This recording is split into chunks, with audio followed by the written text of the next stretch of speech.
আল্লাহ কখনো চাবি না বানাইয়া ওইটার তালা বানায় নাই। কথা কন, তালাও যেহেতু আছে ওই তালার চাবিও বানিয়েছে কে?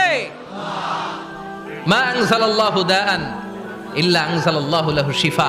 আল্লাহ দুনিয়ায় এমন কোন রোগ পাঠায় নাই যেই রোগের ঔষধ বানায় নাই, এমন কোন রোগ নাজিল করে নাই যেই রোগের কোনো চিকিৎসা বানায় নাই, হয়তো সেটা আবিষ্কার হয় নাই। অনেকে ক্যান্সারের কথা বলতে পারেন যে হুজুর ক্যান্সার এমন রোগ, এই ক্যান্সার তার নাই কোনো অ্যান্সার, কিন্তু বিজ্ঞানীরা বলতেছে এটারও অ্যান্সার আবিষ্কৃত হচ্ছে।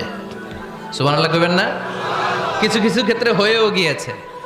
এজন্য দুঃখের পরেই আছে সুখ, কষ্টের পরেই আছে আনন্দ। এই দুনিয়াটাই এরকম, কষ্টের পরই আনন্দ। দেখবেন তারাবির নামাজ 20 রাকাত পড়তে কষ্ট লাগে না?